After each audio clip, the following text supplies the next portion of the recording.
Esta noche, él morirá por tu culpa. La puerta del dormitorio de señá Esther se hace astillas con un estruendo que despierta a toda la casa grande. El coronel Benicio irrumpe con el rostro transfigurado por una furia que parece capaz de incendiar las paredes. Sus ojos no la ven a ella, tendida en la cama con el rostro pálido por el dolor de otra de sus crisis. Ellos barren la habitación como los de un animal de caza hasta clavarse en Cosme, el esclavo de confianza, que permanece de pie junto al lecho con una escudilla de barro humeante entre las manos. En un instante, el mundo se reduce a la violencia. Benicio agarra a Cosme por el cuello de la camisa de algodón burdo y lo arranca del cuarto como si fuera una bestia descarriada. Esther, en camisón, se arroja al suelo de baldosas frías, aferrándose a las botas de su marido, implorando con una voz quebrada por el terror. Él no hizo nada. Benicio, por Dios, solo vino a traer un remedio. El coronel se detiene en el corredor mal iluminado por las velas que tiemblan en sus candelabros. Mira hacia abajo, hacia la esposa que llora a sus pies, no con piedad, sino con un desprecio glacial que corta más profundo que cualquier cuchillo. Con un pie la empuja hacia atrás, como si fuera un estorbo insignificante. Entonces, con la voz ronca de quien ha pronunciado muchas sentencias de muerte, profiere las palabras que resonarán para siempre en el alma de ella. Señala el rostro de Esther con un dedo tembloroso de ira, pero la condena es para el hombre que arrastra. Esta noche, él morirá por tu culpa. En ese momento, el coronel Benicio no solo sentenció al esclavo a la muerte, encadenó el alma de su esposa a cada segundo de aquella noche maldita. Cada tic-tac del reloj en la pared se convirtió en un martillazo en su conciencia, y la oscuridad allá afuera guardaba la promesa de una sangre que, según él, mancharía las manos de ella para siempre. ¿Cómo había llegado Esther a este abismo? La verdad detrás de aquella escena de horror es un secreto doloroso que había cuidado con el mismo esmero con que se protege una llama del viento. Señá Esther no es una adúltera. Ella es una prisionera de una enfermedad misteriosa que los médicos de la capital llamaban los nervios. Crisis de jaqueca insoportable y una ansiedad que le oprimía el pecho hasta dejarla sin aire, la postraban en cama durante días enteros. Para su marido, un hombre obsesionado con la fuerza y las apariencias, aquella fragilidad era una humillación viviente. Él la veía como un defecto en su colección de posesiones perfectas, como una mancha en el retrato de su imperio de caña de azúcar. Desesperada por encontrar alivio cuando los médicos de barbas blancas solo le recetaban sangrías que la dejaban aún más débil, Esther descubrió que Cosme, un esclavo mayor que trabajaba en las huertas, era un curandero. Él conocía los secretos de las hierbas que crecían en los rincones olvidados de la hacienda, los remedios que sus ancestros habían traído consigo desde tierras lejanas. Preparaba para ella un té calmante de hojas de melisa y raíces de valeriana, la única cosa en este mundo que aliviaba su dolor y le permitía conciliar el sueño sin que las pesadillas la desgarraran. Las visitas nocturnas de Cosme eran un acto de misericordia, no de pasión. Eran el único lazo de confianza y cuidado genuino en la vida solitaria de una mujer atrapada en un matrimonio tan frío como una tumba. Pero en las haciendas del Brasil colonial, donde las paredes tienen oídos y los rencores fermentan en silencio, ningún secreto permanece oculto por mucho tiempo. Una mucama llamada Joaquina, que había intentado ganarse los favores del coronel con miradas insinuantes y servicios cada vez más personales, vio en aquellas visitas nocturnas una oportunidad dorada. Los celos y la ambición le quemaban las entrañas. Ella envenenó los oídos de Benicio con insinuaciones de traición, con susurros calculados sobre movimientos furtivos y encuentros a deshoras. Para el coronel, cuya honra era tan frágil como su ego era descomunal, la mera posibilidad de que su esposa encontrara consuelo de cualquier tipo en los brazos de un esclavo era una ofensa que exigía una respuesta brutal y ejemplar. Ahora, mientras Esther permanece tirada en el corredor con el camisón desgarrado en el hombro y el sabor de la humillación en la boca, puede escuchar los gritos de Cosme siendo arrastrado escaleras abajo. Puede oír las órdenes secas del coronel a los capataces que duermen en los cuartos junto a las caballerizas. Encadénenlo al tronco del patio. Al primer rayo de sol recibirá 50 latigazos. Y si sobrevive a eso, le daremos 50 más hasta que su espalda no sea más que carne desgarrada. La voz del coronel no tiembla. Es la voz de un hombre que ha ordenado castigos similares decenas de veces, de alguien para quien la vida de un esclavo vale menos que la de una mula de carga. Esther se arrastra hasta su habitación con las rodillas raspadas por las baldosas ásperas. Se sienta en el borde de la cama donde minutos antes reposaba enferma, y ahora todo su cuerpo tiembla, no por la enfermedad, sino por algo mucho más poderoso. Es el despertar de una furia que había permanecido dormida durante años de sumisión. Cosme, aquel hombre de manos callosas y mirada bondadosa que nunca le había pedido nada a cambio de su ayuda, morirá al amanecer por un crimen que jamás cometió. Y todo porque ella había confiado en la discreción, porque había buscado alivio en el único lugar donde lo encontraba. La culpa se enrosca en su garganta como una serpiente, amenazando con ahogarla. Mira por la ventana hacia el patio oscuro donde ya puede distinguir la silueta del tronco de madera negra, manchado por la sangre seca de otros castigos pasados. Las cadenas tintinean mientras los capataces encierran las muñecas de Cosme, levantándolas por encima de su cabeza hasta que sus pies apenas tocan el suelo de tierra apisonada. Él no grita, no suplica, permanece en silencio, con la dignidad de quien sabe que su vida nunca le perteneció realmente. Pero Esther puede ver, incluso desde lejos, cómo su cuerpo tiembla. No de miedo, sino del frío de la madrugada que precede a la muerte. ¿Cuántas horas faltan hasta el amanecer? Esther mira el reloj de pared con su péndulo implacable. 3 horas, 180 minutos entre la vida y la muerte de un inocente. Y en ese instante, algo dentro de ella se quiebra y se recompone al mismo tiempo. La mujer que apenas salía de sus aposentos, que vivía como un fantasma en 1900, su propia casa, que aceptaba cada desaire y cada palabra cruel de su marido con la cabeza gacha, esa mujer muere allí mismo. Y nace otra, una mujer que ya no tiene nada que perder porque la culpa por la muerte de Cosme sería una carga más pesada que cualquier castigo que Benicio pudiera infligirle. Se pone de pie, con las piernas temblorosas pero firmes. Se quita el camisón desgarrado y se viste con un vestido oscuro de tafetán, ajustándose el corpiño con dedos que ahora tienen un propósito. No sabe aún cómo lo hará, pero sabe con absoluta certeza que no permitirá que el sol salga sobre el cadáver de Cosme. Tiene 3 horas para desafiar al tirano que gobierna estas tierras. 3 horas para descubrir si el amor por la justicia puede vencer al poder de un hombre que se cree un dios.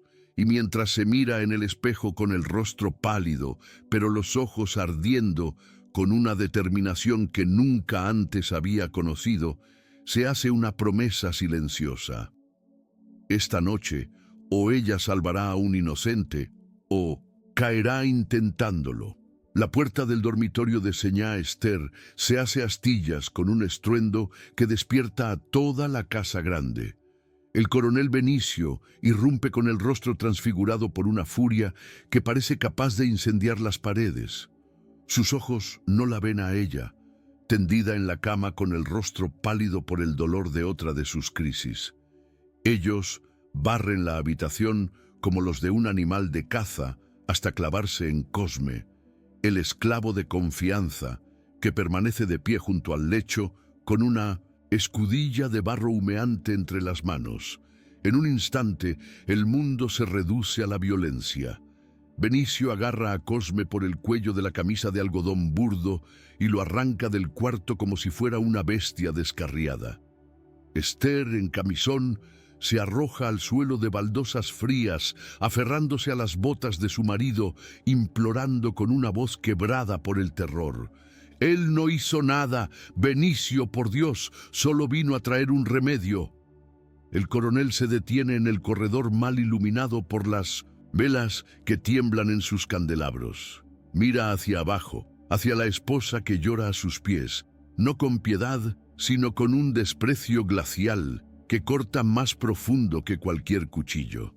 Con un pie, la empuja hacia atrás como si fuera un estorbo insignificante. Entonces, con la voz ronca de quien ha pronunciado muchas sentencias de muerte, profiere las palabras que resonarán para siempre en el alma de ella. Señala el rostro de Esther con un dedo tembloroso de ira, pero la condena es para el hombre que arrastra. Esta noche, él morirá por tu culpa. En ese momento, el coronel Benicio no solo sentenció al esclavo a la muerte, encadenó el alma de su esposa a cada segundo de aquella noche maldita. Cada tic-tac del reloj en la pared se convirtió en un martillazo en su conciencia y la oscuridad allá afuera guardaba la promesa de una sangre que, según él, mancharía las manos de ella para siempre. ¿Cómo había llegado Esther a este abismo? La verdad detrás de aquella escena de horror es un secreto doloroso que había cuidado con el mismo esmero con que se protege una llama del viento. Señá Esther no es una adúltera. Ella es una prisionera de una enfermedad misteriosa que los médicos de la capital llamaban los nervios. Crisis de jaqueca insoportable y una ansiedad que le oprimía el pecho hasta dejarla sin aire, la postraban en cama durante días enteros. Para su marido, un hombre obsesionado con la fuerza y las apariencias, aquella fragilidad era una humillación viviente. Él la veía como un defecto en su colección de posesiones perfectas, como una mancha en el retrato de su imperio de caña de azúcar.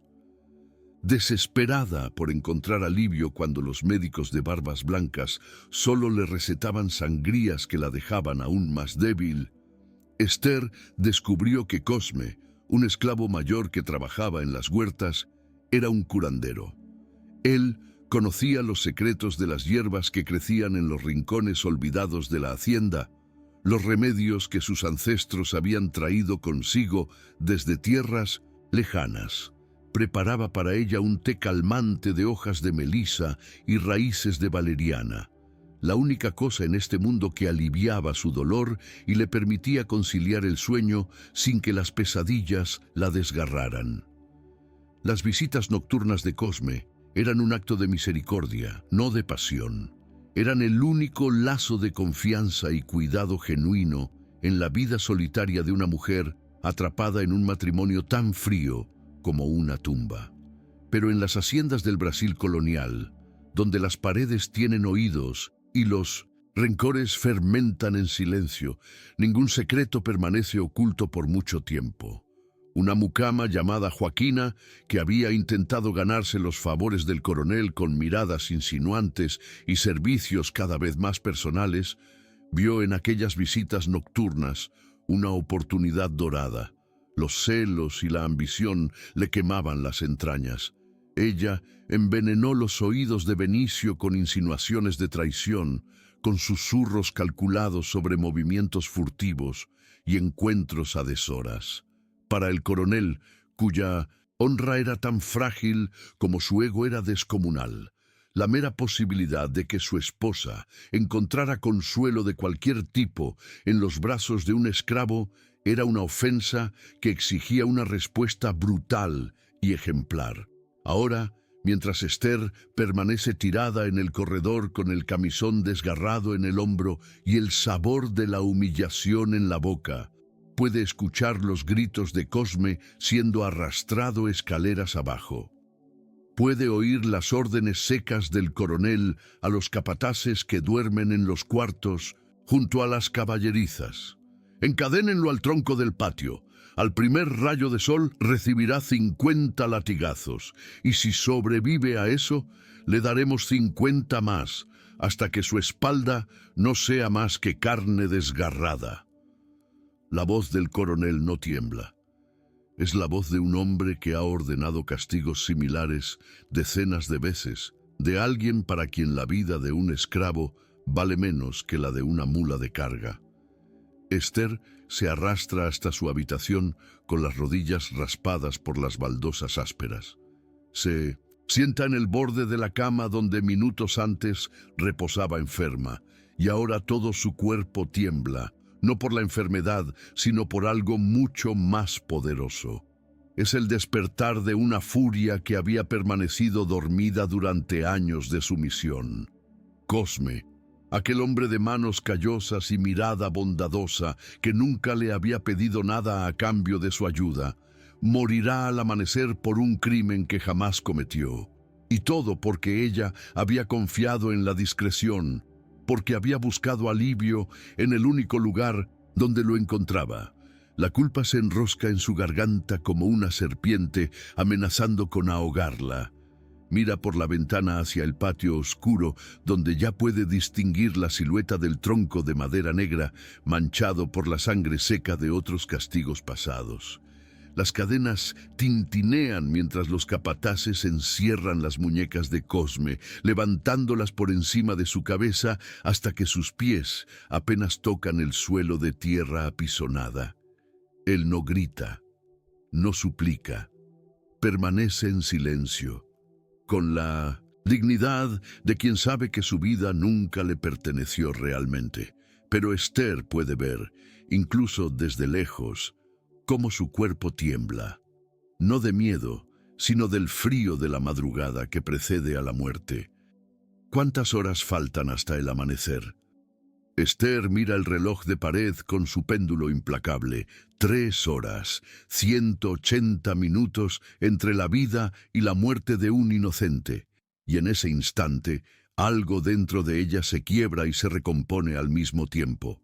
La mujer que apenas salía de sus aposentos, que vivía como un fantasma en su propia casa, que aceptaba cada desaire y cada palabra cruel de su marido con la cabeza gacha, esa mujer muere allí mismo y nace otra. Una mujer que ya no tiene nada que perder porque la culpa por la muerte de Cosme sería una carga más pesada que cualquier castigo que Benicio pudiera infligirle. Se pone de pie con las piernas temblorosas pero firmes. Se quita el camisón desgarrado y se viste con un vestido oscuro de tafetán, ajustándose el corpiño con dedos que ahora tienen un propósito. No sabe aún cómo lo hará, pero sabe con absoluta certeza que no permitirá que el sol salga sobre el cadáver de Cosme. Tiene 3 horas para desafiar al tirano que gobierna estas tierras. 3 horas para descubrir si el amor por la justicia puede vencer al poder de un hombre que se cree un dios. Y mientras se mira en el espejo con el rostro pálido, pero los ojos ardiendo con una determinación que nunca antes había conocido, se hace una promesa silenciosa. Esta noche, o ella salvará a un inocente, o caerá intentándolo. Benedita desaparece por el pasillo con pasos apresurados mientras Esther se esconde en las sombras cerca del despacho, con el corazón latiendo tan fuerte que teme que alguien pueda escucharlo. Segundos que parecen horas pasan hasta que oye los golpes secos en la puerta del despacho y la voz temblorosa de Benedita entregando el mensaje fabricado. Hay un silencio tenso. Luego el sonido de la silla del coronel arrastrándose contra el piso de madera. ¡Una pelea!, gruñe Benicio con irritación. Estos animales no pueden quedarse quietos ni siquiera una noche. Sus pasos pesados resuenan en el corredor mientras sale del despacho seguido por Benedita, dejando la puerta entreabierta. Esther espera hasta que los pasos se alejan completamente antes de deslizarse dentro como un fantasma. El despacho huele a tabaco, cuero viejo y aguardiente derramado. La luz del fuego de la chimenea proyecta sombras danzantes sobre las paredes forradas de estantes, repletos de libros que Benicio nunca lee y mapas que constantemente estudia para expandir sus dominios. Esther se dirige directamente al gran escritorio de Jacarandá, donde su marido lleva las cuentas de la hacienda. Sus manos tiemblan mientras abre el primer cajón, consciente de que cada segundo cuenta, de que en cualquier momento él puede regresar furioso al descubrir que la pelea era una mentira. Encuentra facturas de compra de esclavos, recibos de ventas de azúcar, correspondencia con otros, hacendados, pero no es eso lo que busca.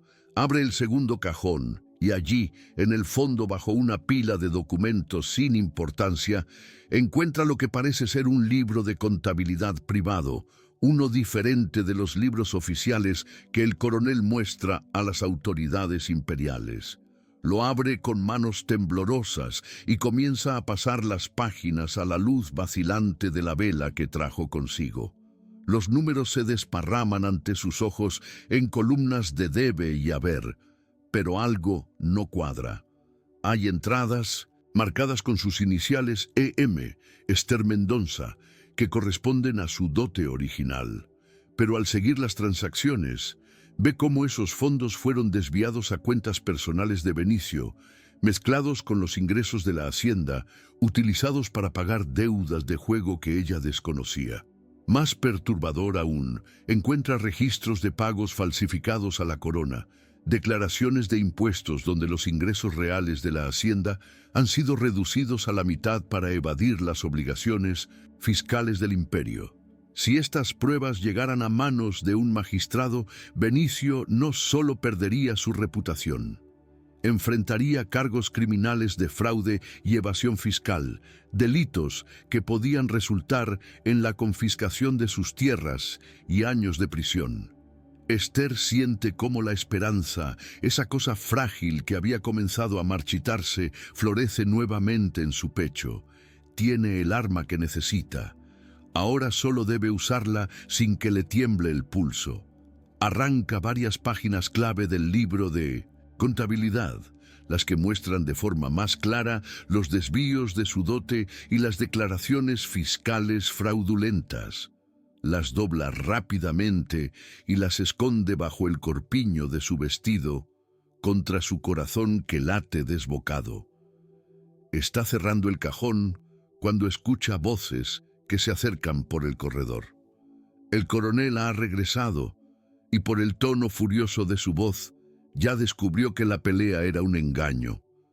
Alguien me está jugando y cuando descubra quién fue, ese maldito se unirá a Cosme en el tronco. Esther apenas tiene tiempo de apagar su vela y esconderse detrás de las pesadas cortinas de terciopelo que cubren las ventanas del despacho.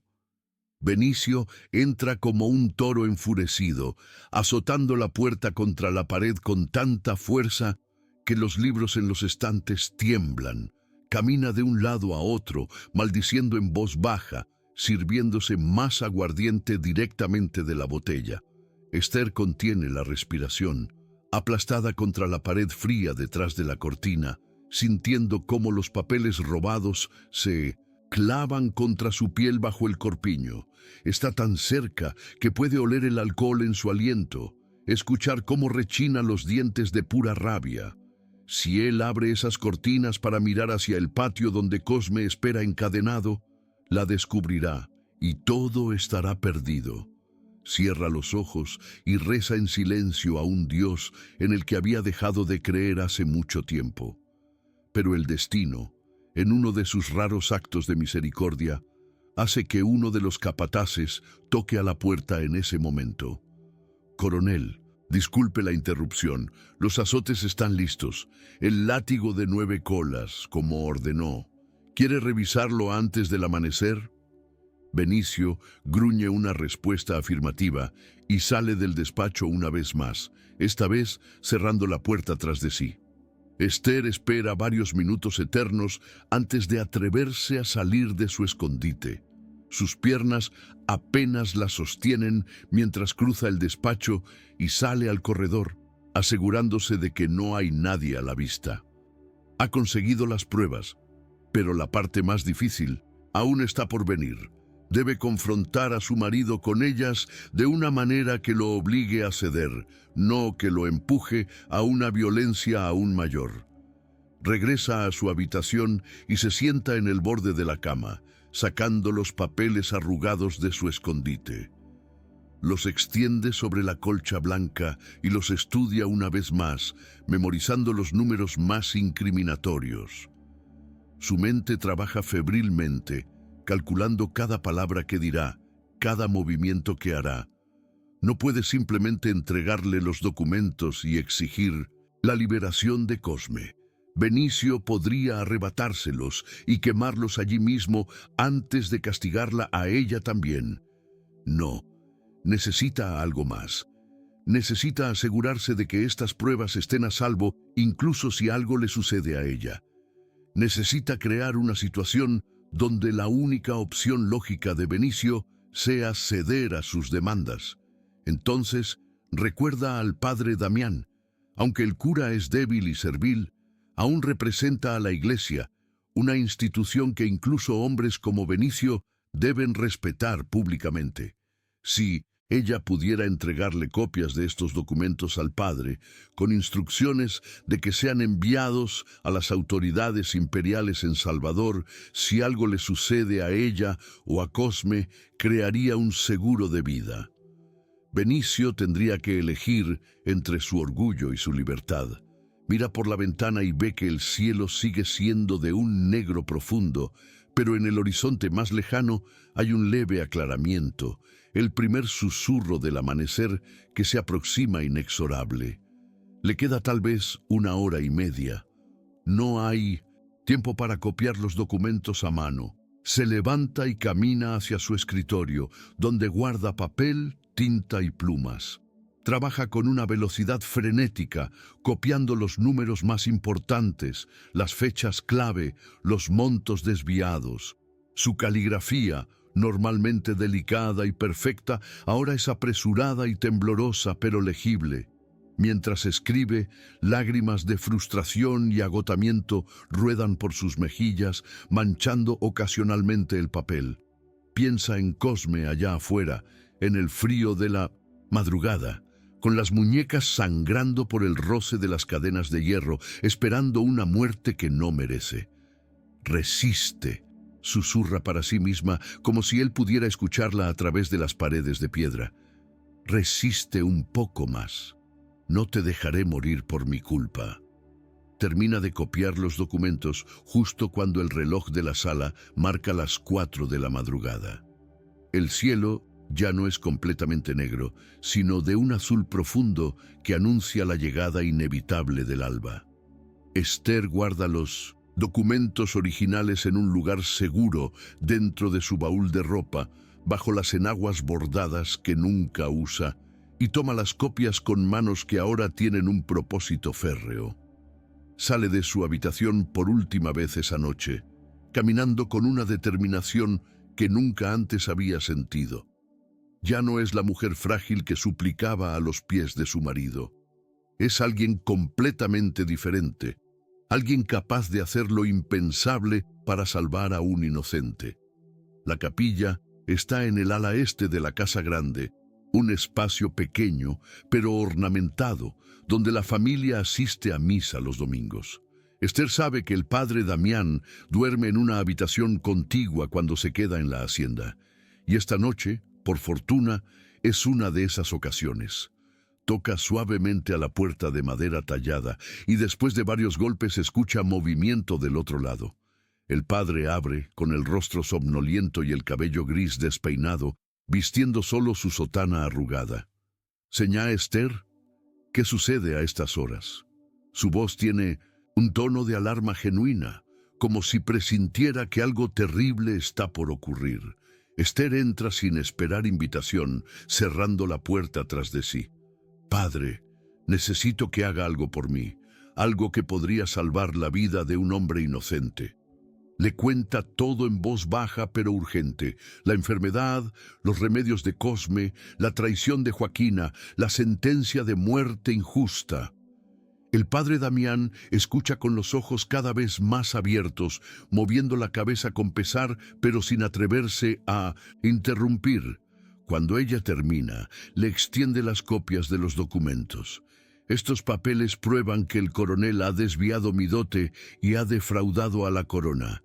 Si algo me sucede a mí o a Cosme, necesito que usted envíe estas pruebas al magistrado de Salvador. ¿Puede hacer eso por mí, padre? ¿Puede darme su palabra ante Dios? El cura toma los papeles con manos temblorosas, mirándolos sin realmente verlos.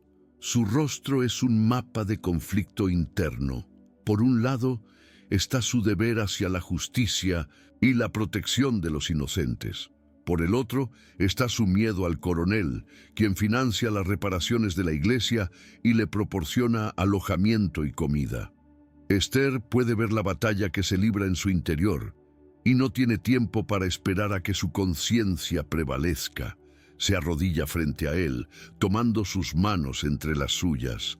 «Padre, usted predica cada domingo sobre la misericordia y la justicia de Dios. Esta es su oportunidad de vivir esas palabras. Un hombre morirá al amanecer si usted no me ayuda. Puede vivir con eso en su conciencia». El padre Damián cierra los ojos y cuando los abre de nuevo, hay lágrimas en ellos. Asiente lentamente.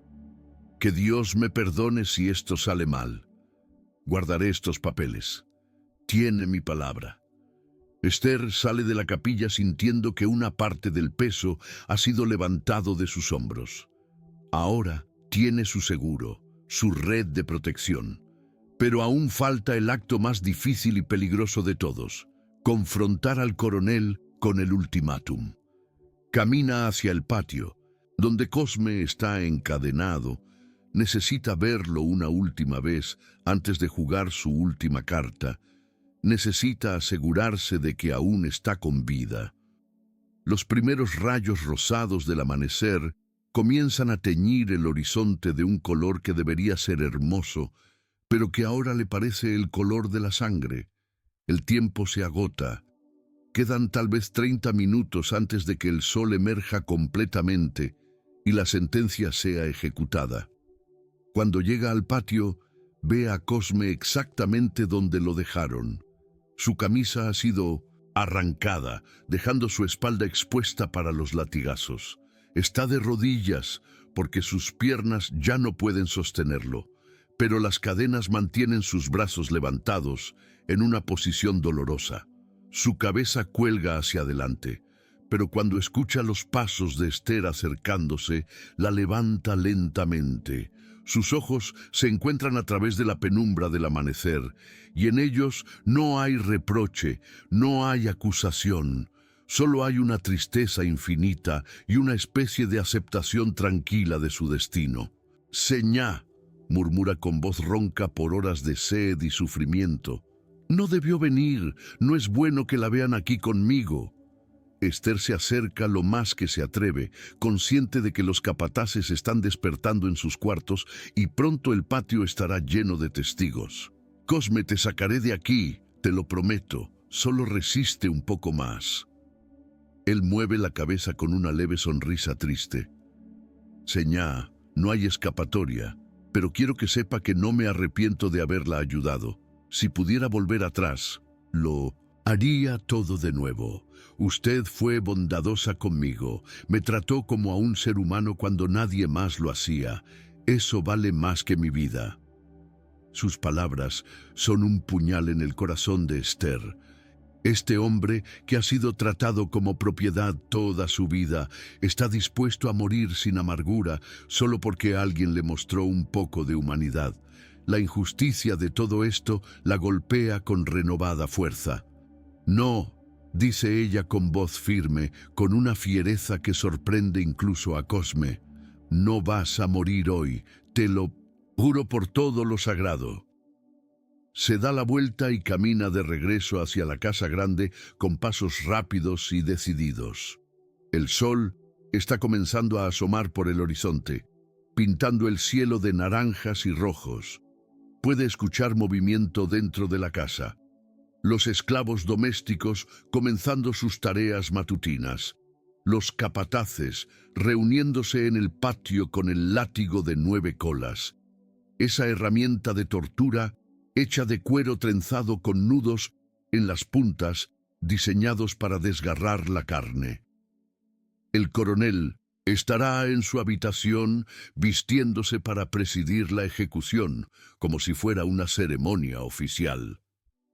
Esther sube las escaleras hasta los aposentos del coronel, esa parte de la casa donde rara vez se aventura, porque él dejó claro hace años que su presencia allí no era bienvenida.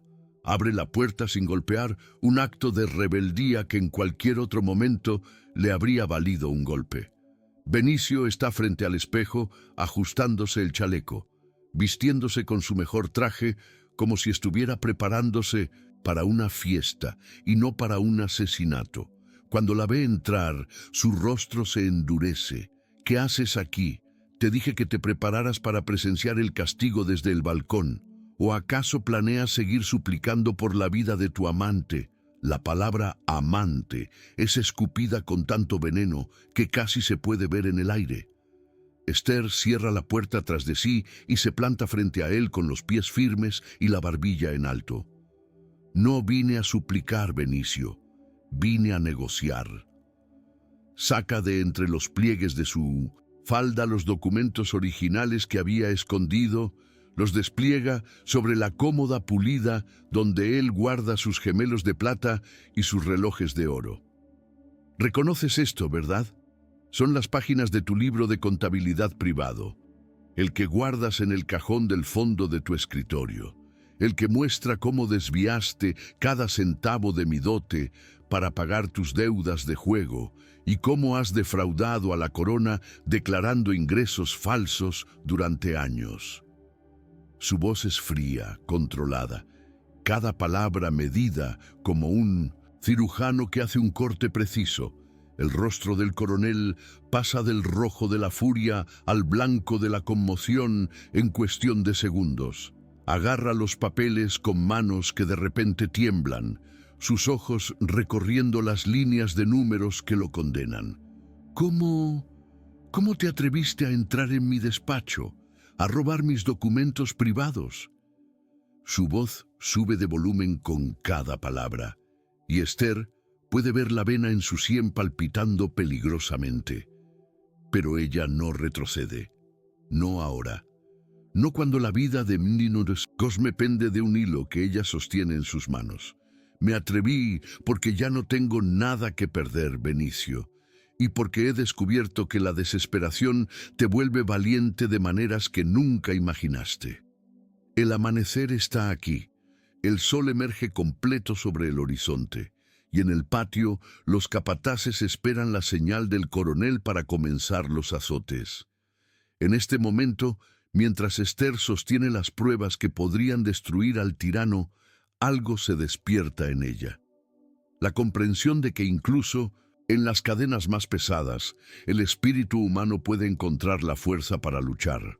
Historias como esta nos recuerdan que la justicia, aunque retrasada, siempre puede nacer del coraje de una sola persona. Si crees en el poder de enfrentar a la tiranía, te invitamos a suscribirte al canal para que estas crónicas del pasado continúen siendo contadas. Ahora, el destino de Cosme se decidirá en los próximos segundos. El coronel Benicio se abalanza hacia ella con una velocidad sorprendente para un hombre de su tamaño, intentando arrebatarle los documentos de las manos. Pero Esther ya anticipaba este movimiento. Retrocede rápidamente hacia la puerta, sosteniendo los papeles fuera de su alcance. Puedes quitármelos, Benicio, puedes romperlos o quemarlos aquí mismo, pero debes saber que estas son solo copias de las copias. Los originales están en manos del padre Damián, con instrucciones muy claras de enviarlos al magistrado de Salvador si algo me sucede a mí o a Cosme. Y créeme cuando te digo que el padre ya no está bajo tu control. Le mostré lo que realmente eres y su conciencia finalmente despertó. La mentira sobre las copias de las copias sale de sus labios con una convicción que sorprende incluso a ella misma. Benicio se detiene en seco, su mente calculando rápidamente las implicaciones. Puede ver el proceso en sus ojos, la furia dando paso a la comprensión, luego al miedo, y finalmente a algo que nunca antes había visto en él: incertidumbre. «Estás mintiendo», dice, pero su voz carece de la convicción de antes. El padre Damián nunca se atrevería a traicionarme. Él sabe de qué lado está su pan con mantequilla. Esther sonríe, una sonrisa sin alegría que es más bien una mueca de triunfo amargo. El padre Damián te tiene miedo, es verdad, pero le tiene más miedo a Dios. Y le mostré que permanecer en silencio lo convertiría en cómplice de asesinato. ¿Realmente quieres arriesgarte a averiguar si estoy mintiendo? En el patio, Esther puede escuchar la voz de uno de los capataces gritando: «Coronel, el sol ya salió, procedemos con el castigo». El llamado atraviesa las paredes como una flecha, recordándoles a ambos que el tiempo de las decisiones ha llegado. Benicio camina hacia la ventana y mira hacia abajo, hacia donde Cosme espera encadenado, rodeado por un círculo de capataces y esclavos que han sido obligados a presenciar el castigo como advertencia. El látigo de 9 colas cuelga de la mano del verdugo designado, sus tiras de cuero oscuras por la sangre seca de castigos anteriores. «¿Qué es lo que quieres?», pregunta finalmente el coronel, sin voltear a mirarla, con la voz cargada de un odio tan profundo que podría envenenar pozos. «Quiero que liberes a Cosme, ahora mismo. Y no solo que lo desencadenes, quiero que lo liberes de verdad, que le des su carta de manumisión firmada por ti, convirtiéndolo en un hombre libre. Quiero que le des dinero suficiente para que pueda viajar lejos de aquí y comenzar una nueva vida donde tu alcance no llegue». Esther enumera sus demandas con voz firme, sabiendo que esta es su única oportunidad, que no puede permitirse mostrar debilidad o duda. «Y quiero que ante todos los presentes en ese patio declares que fue un error, que hubo un malentendido, que Cosme es inocente de cualquier acusación, que tu orgullo herido destruya tu reputación un poco, así como tú estabas dispuesto a destruir una vida inocente». Benicio se da la vuelta lentamente, y en su rostro hay una expresión que Esther nunca olvidará. Es la mirada de un hombre que ha sido derrotado por alguien a quien siempre consideró inferior, débil, despreciable. Es la humillación más profunda que puede sufrir un tirano, ser vencido por su propia víctima. ¿Y qué garantía tengo de que no usarás esos documentos contra mí de todas formas? ¿Qué me impide matarte aquí mismo y luego al padre y quemar todo hasta los cimientos? Su voz es un siseo peligroso, el sonido de una serpiente acorralada que aún puede morder. Esther sabe que este es el momento más peligroso, el punto donde todo puede derrumbarse. La garantía es simple, Benicio. A mí no me interesa destruirte, solo me interesa salvar a un inocente.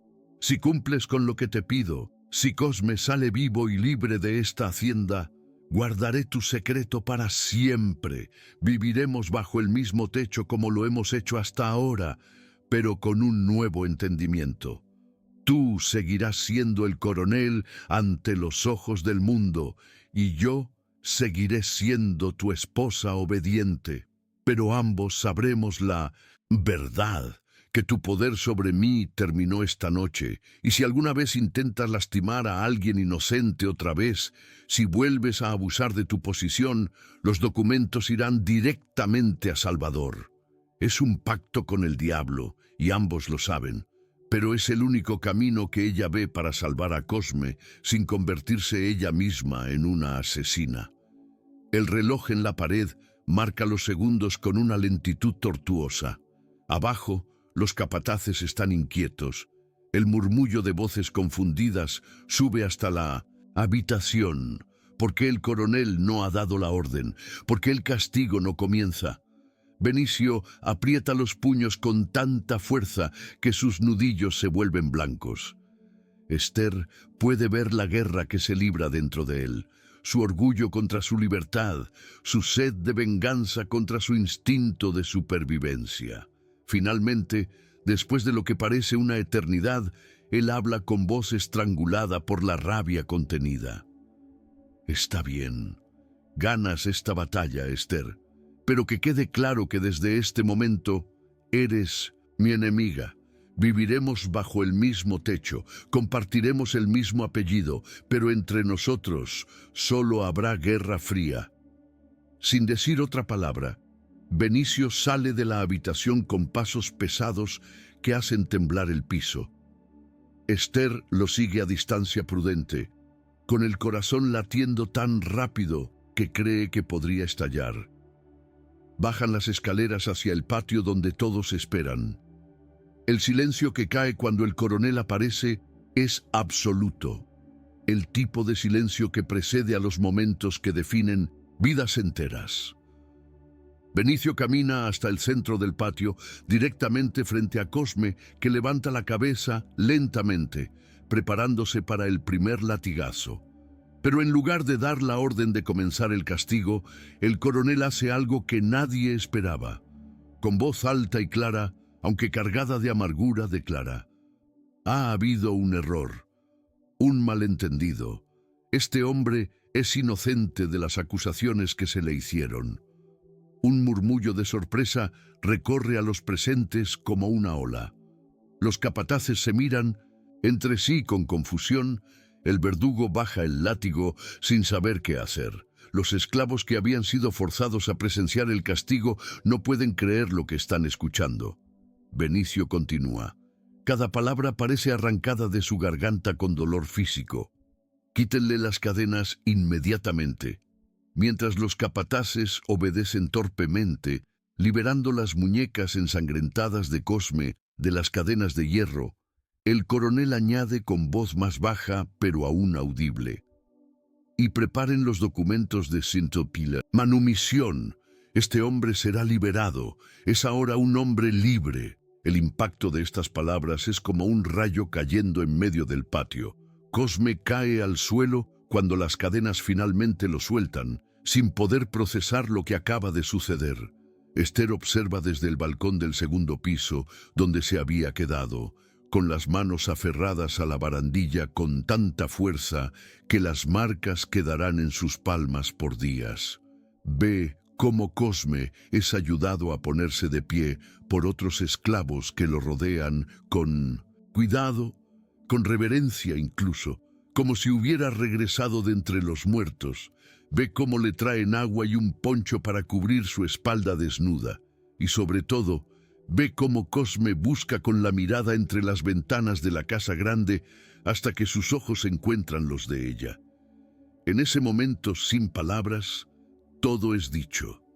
Gratitud, despedida, la promesa de que nunca olvidará lo que ella hizo. Y ella asiente levemente, sus propias lágrimas finalmente liberadas después de una noche entera de contenerlas, rodando por sus mejillas como ríos de alivio y agotamiento. Las horas que siguen al amanecer se sienten como un sueño extraño del cual Esther no puede despertar completamente. La casa grande, que momentos antes vibraba con la tensión de una ejecución inminente, ahora está sumida en un silencio incómodo y desconcertante. Los esclavos domésticos susurran entre sí en las cocinas, tratando de comprender qué pudo haber cambiado la mente del coronel, un hombre conocido por nunca retractarse de sus sentencias. Los capataces evitan mirarse a los ojos, confundidos por la súbita clemencia de un amo que siempre les había enseñado que la misericordia era debilidad. Y en el centro de todo este desconcierto, Cosme permanece en los cuartos de los esclavos, siendo atendido por las manos cuidadosas de quienes lo consideran un milagro viviente. Esther se retira a su habitación cuando el sol ya está alto en el cielo, iluminando cruelmente su rostro agotado y sus ojos hinchados por las lágrimas y la falta de sueño. Se sienta frente a su espejo y apenas reconoce a la mujer que le devuelve la mirada. En una sola noche ha envejecido años. Pero hay algo diferente en sus ojos, algo que no estaba allí antes. Una chispa de fuerza, de dignidad reconquistada. Se ha enfrentado al monstruo que gobernaba su vida y ha ganado. El precio de esa victoria aún está por verse, pero en este momento, mientras el sol de la mañana entra por su ventana, se permite sentir algo que no había experimentado en años. Orgullo. Orgullo por lo que hizo, por la vida que salvó, por la mujer en la que se convirtió cuando no tuvo otra opción. Hay un golpe suave en su puerta. Es Benedita, la esclava que la había ayudado con la distracción en el despacho. Trae una bandeja con té y pan, aunque Esther no pidió nada. «Señá», dice la mujer con voz suave, colocando la bandeja sobre la mesita. «No sé qué hizo usted anoche, pero toda la senzala está hablando de ello. Dicen que usted se enfrentó al coronel. Dicen que salvó a Cosme cuando todos pensábamos que no había esperanza». Sus ojos están brillantes, con algo que Esther tarde un momento en reconocer. Respeto. Quiero que sepa que por primera vez en todos estos años que llevo en esta casa, vi a alguien defender a uno de nosotros. Eso significa más de lo que las palabras pueden expresar. Esther toma las manos callosas de Benedita entre las suyas, un gesto que rompe todas las reglas no escritas de la jerarquía de la casa grande. Benedita, lo único que hice fue lo que cualquier persona decente debería hacer. Cosme es inocente. No podía dejar que muriera por un crimen que nunca cometió. Benedita niega con la cabeza lentamente. No, señá. Lo que usted hizo fue mucho más que eso.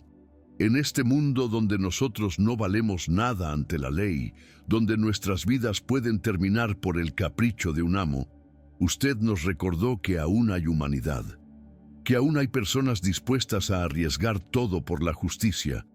Cosme vivirá para contarlo, y su historia dará esperanza a muchos que ya no tienen ninguna. Mientras Benedita sale de la habitación, Esther se permite finalmente probar el té. Está tibio y tiene el sabor amargo de las hierbas medicinales. Probablemente un remedio que Benedita preparó para ayudarla a descansar, pero el descanso no viene fácilmente. Su mente sigue reviviendo cada momento de la noche anterior. La puerta destrozada, la amenaza del coronel, el riesgo que tomó al robar los documentos, la confrontación final. Y, sobre todo, sigue viendo el rostro de Cosme cuando las cadenas cayeron de sus muñecas. Ese momento de incredulidad transformándose en comprensión, luego en una gratitud tan profunda que no necesitaba palabras para ser expresada. El coronel Benicio no sale de su habitación durante todo el día. Joaquina, la mucama traidora que había iniciado todo con sus mentiras envenenadas, es enviada de regreso a trabajar en los campos de caña como castigo por difundir rumores infundados. Nadie se atreve a protestar esta decisión, aunque todos saben la verdad, que el coronel necesita un chivo expiatorio para salvar algo de su reputación, y Joaquina es el sacrificio conveniente. Esther no siente lástima por ella. Las mentiras tienen consecuencias, y Joaquina ahora cosecha lo que sembró con tanto veneno. Pero tampoco siente satisfacción en su caída.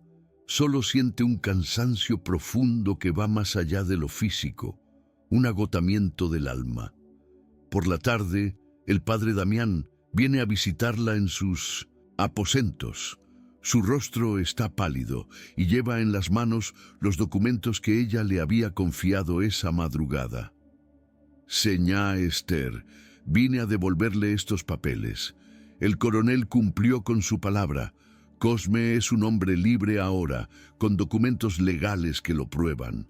Ya no necesita esta protección. Extiende los documentos hacia ella, pero Esther no los toma de inmediato. Padre, ¿se arrepiente de haberme ayudado? ¿Teme las represalias del coronel? El cura baja la mirada, avergonzado. Confieso que sí tengo miedo, pero también me siento más liviano de lo que me he sentido en años. Anoche, por primera vez desde que llegué a esta hacienda, actué como un verdadero servidor de Dios y no como un lacayo de un tirano.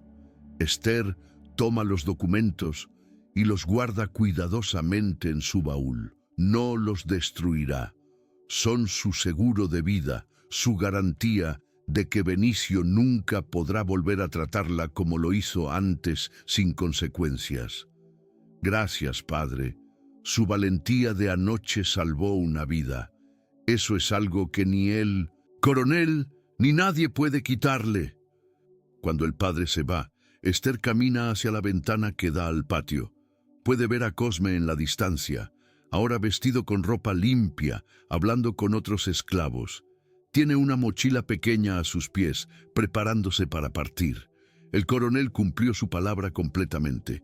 Le dio no solo la libertad legal, sino también dinero suficiente para el viaje y un caballo. Quiere que Cosme se vaya lo más rápido posible, que desaparezca como evidencia viviente de su humillación.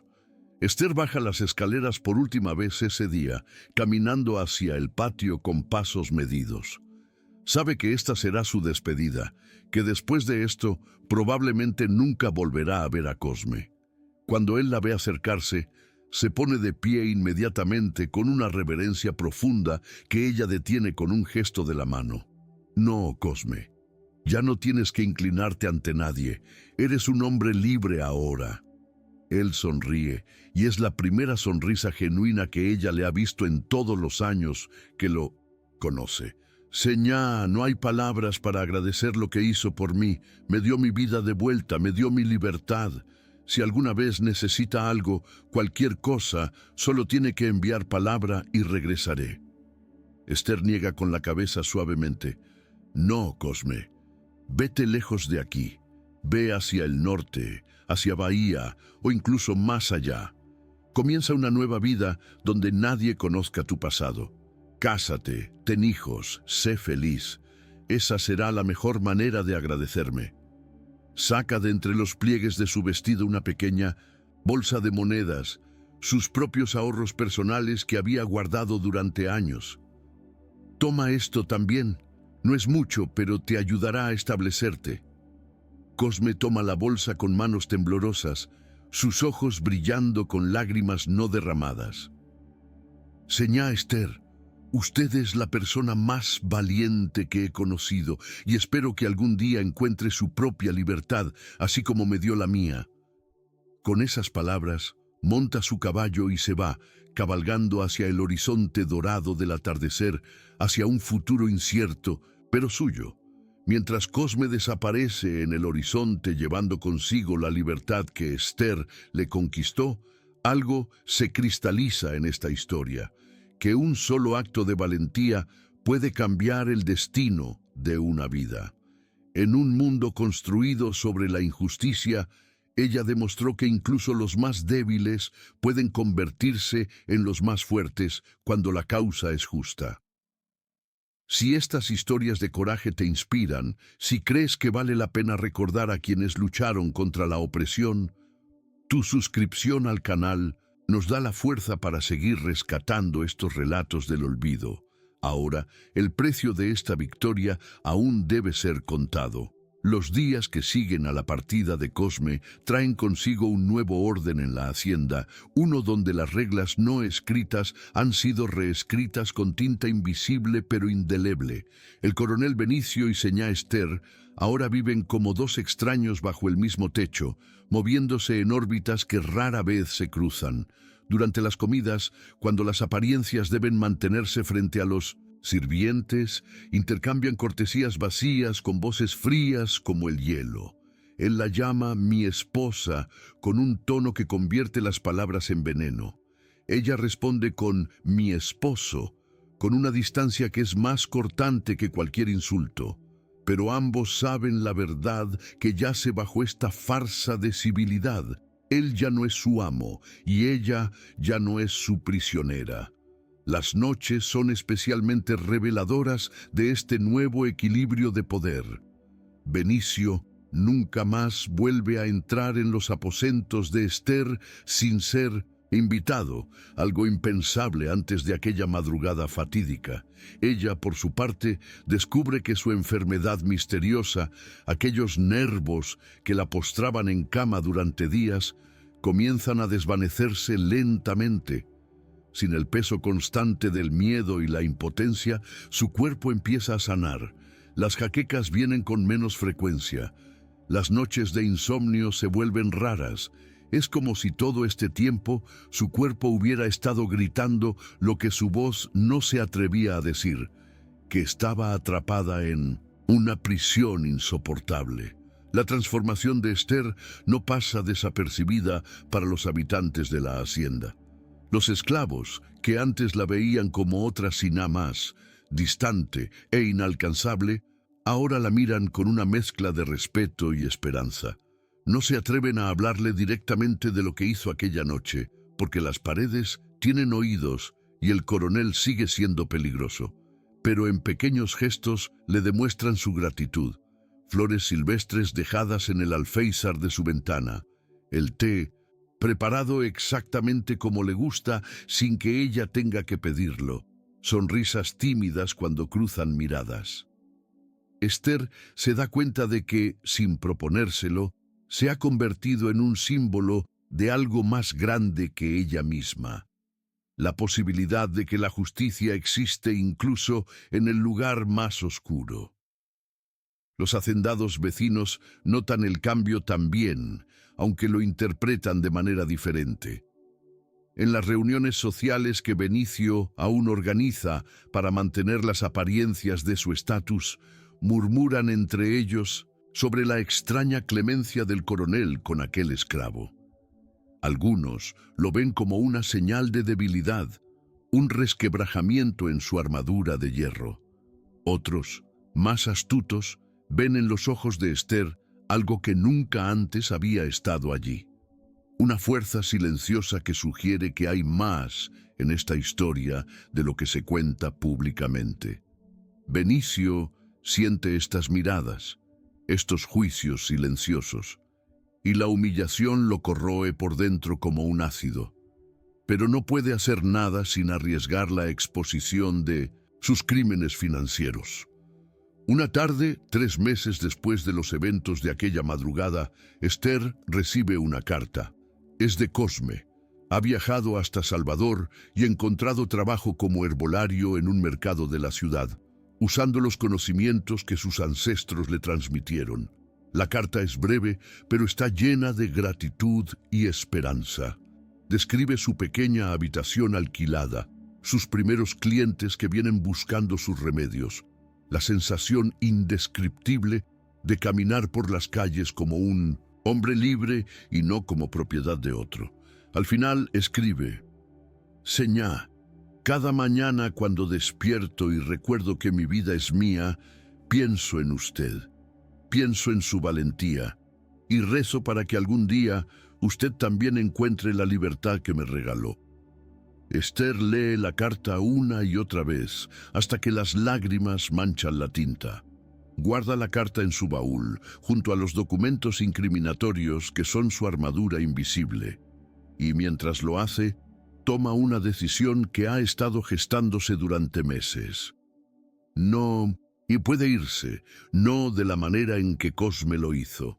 Las leyes de su tiempo y su posición social se lo impiden, pero puede construir su propia forma de libertad dentro de estas paredes.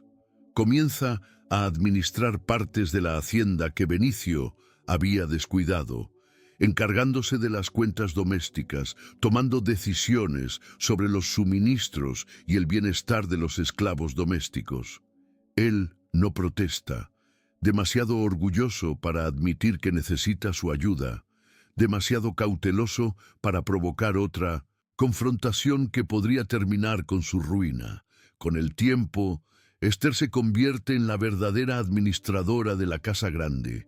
Los esclavos vienen a ella con sus problemas, sabiendo que recibirán un trato justo. Ella establece una regla inquebrantable: no más castigos arbitrarios, no más violencia gratuita. Benicio puede gruñir y maldecir, pero no la desafía abiertamente. El pacto tácito entre ellos se mantiene. Él conserva su reputación pública. Ella obtiene autonomía real.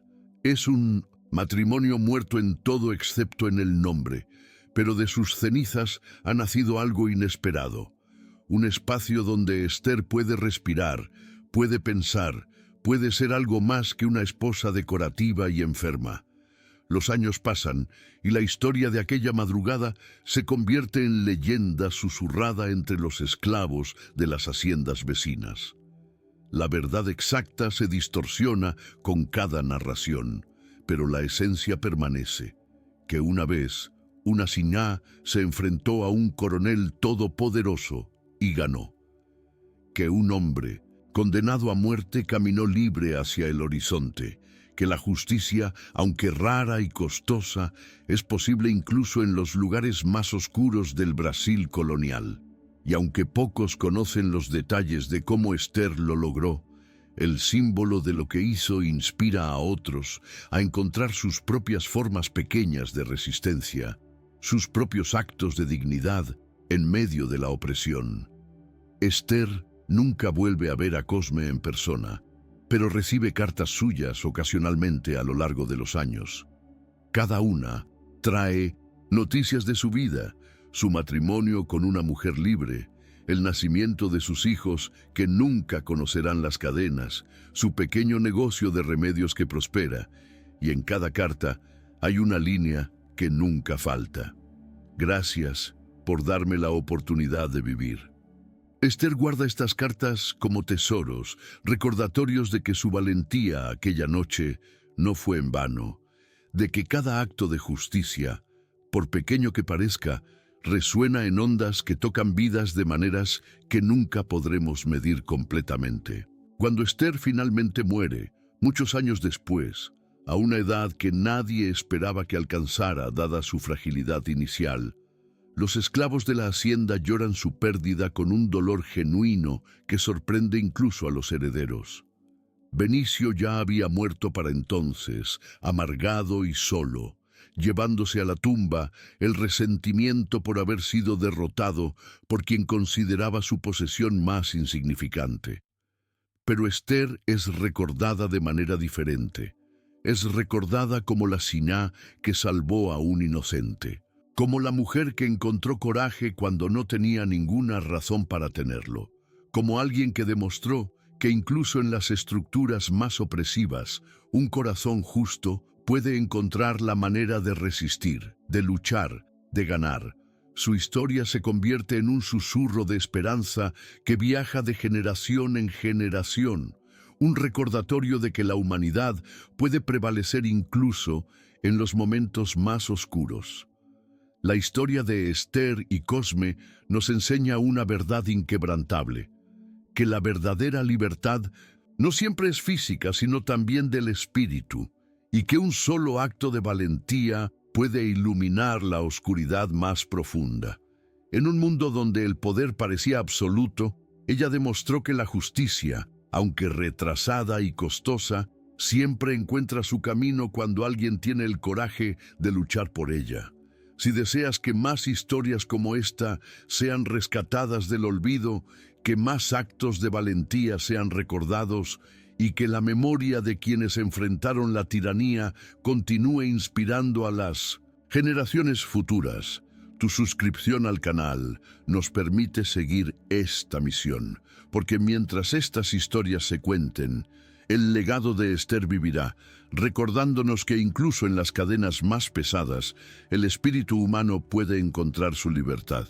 Gracias por acompañarnos en este viaje al pasado donde la injusticia fue derrotada, aunque fuera por una noche, por el coraje inquebrantable de una mujer que se negó a permanecer en silencio.